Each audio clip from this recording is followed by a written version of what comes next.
do this whole introduction. But let's keep going from here, and we are recording and we are doing so. You can add stuff whenever I give you a chance. That's good, but let's tie this back, because I do want to return to 9/11 and talk about that a little bit later. But to kind of get things into, for people who aren't aware of you, of course, and your radio show, of course, your name is Mike Hagan. You are behind RadiOrbit, and I myself mainly tune into your show through MikeHagan.com. But I want to talk a little bit more about you, Mike, before we get into some of these subjects here today. And tell us, your background on all of this, and kind of why you started the show and when and so forth. Well, I'm sort of the regular guy story. I grew up in Chicago, the Chicago area in Illinois. And a son, the only son in a family of 5. My mom, dad, 2 sisters, sort of middle class, white bread America. Mm-hmm. My dad was a regular working guy, a salesman, who I have, grown over the years to have a tremendous amount of respect for, regardless of what, his shortcomings may have been as a father. I recognize that now myself as a father, that you do the best with what you got, and what you've been taught and what's been shared with you. But anyway, so I grew up, and it was a Catholic situation. I grew up and went to Catholic schools and the altar boy business and all that, and was fully indoctrinated to Western Christianity and the mythology that goes along with it, and sure. Capitalism and everything, and went to school and went to college, got a degree. I have a bachelor's of science in mathematics, and I have a secondary degree in the German language. I speak reasonably good German. Yeah, you were over there for a while too, I guess, huh? Yeah.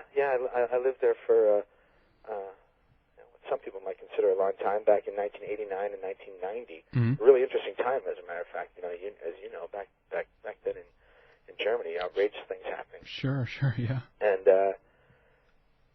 God, it's a whole other story. But at any rate, I eventually, I did the whole corporate thing. I'm a working guy now. I mean, my radio show, which is my passion and what I really love to do, because I get to talk to my heroes, frankly. Yeah. People, men and women, who are doing outrageously courageous and great work, and are trying their hardest, to move forward the brotherhood and the sisterhood of humankind. I get to chat with them, and so to me that's a big deal. And I'm not interested in the money of it or anything like that. I just get to talk to them. It's like being, it's the privilege to actually become friends with some of these people. So at any rate, I work in a factory. To this day, I did the corporate thing for a while. I'm 42 years old, so I've been around. I've done all kinds of different shit. And I climbed the corporate ladder and sat in the boardrooms with all the jerks and realized that wasn't for me.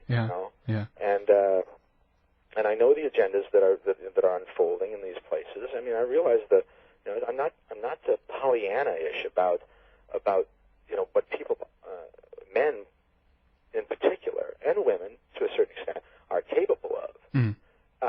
I just don't particularly subscribe to any overarching conspiracy theory. You know what I mean? But at any rate, I eventually decided that if I could find a comfortable job that wasn't a whole lot of stress, with good people that weren't interested in judging everybody, you know what I mean? And I could make a reasonable living, maybe not a whole, maybe not as much as some people would, or whatever, but it's safe, it's comfortable, it's secure, and the big thing is that they're good people who don't judge me, Sure. And as long as I do my job, I can do my thing. And so I use my factory job, basically, to take care of my family, to pay the bills, because everybody has economic responsibilities in this culture that we live in. Sure, yeah. But because I work for good people, and because I'm smart, I'm in a situation where I can actually raise my family, try to be a decent father and a decent partner to, the mother of my children, who's just the most remarkable woman on the planet, essentially, as far as I'm concerned, right? Mm-hmm. Yeah. And I get to do my radio show. And I've had a whole lot of experience in between, been all around and done different stuff that sort of gave me ideas for who I want to talk to and why I want to talk to them, Yeah. But essentially, it's basically what I'm doing. I really don't have much more of an agenda other than talking to the people who I love and who I think are doing great work. Sure. And it feels like you're following a red line, so to speak, of the type of guests that you invite to your show. And what? That's an interesting choice of words, Henry. Yeah. Because it is a red line, and and the reason I use that word, or that I recognize your use of it, is because of indigenous people, and I have Lakota blood in my ancestry. See, and so I do walk a red line or a red road, or I try to at least, and that stuff goes across borders. It doesn't matter what a piece of paper says or what a line that's drawn on a map somewhere. Yeah. It's bigger than that, and it goes beyond that stuff. So sure, yeah. I don't hide I wear my red, even though I'm a white guy. I wear my red if people are paying attention. And some of the big questions, I guess, or topics that you do cover. Again, it feels like you're following that line along. And tell us about some of these. And or before we go there, tell us kind of how you, or when actually you first kind of opened up your eyes to these kinds of topics, because that's an interesting process, I guess, the awakening, so to speak.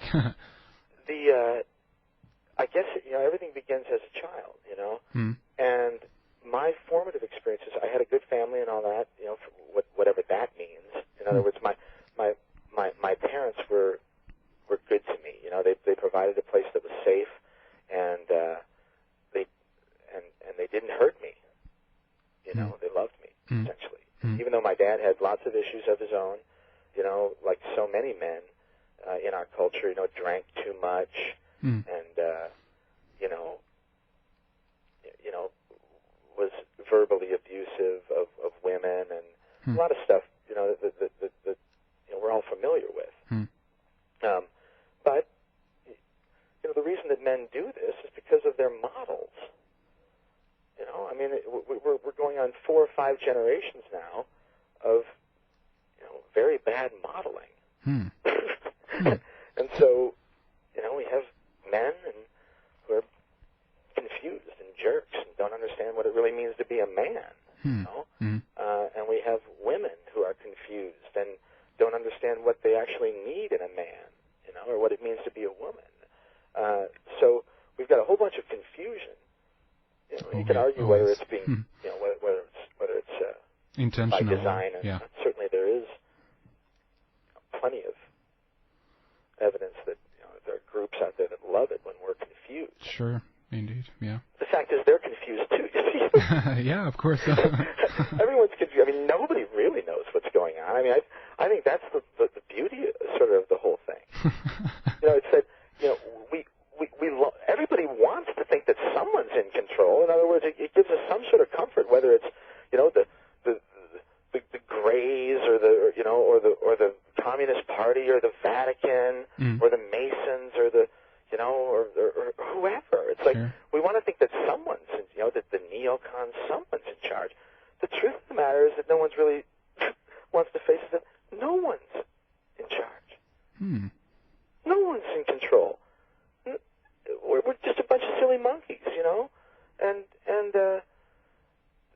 if anything's in control, it's the equations of dynamics and chaos, and then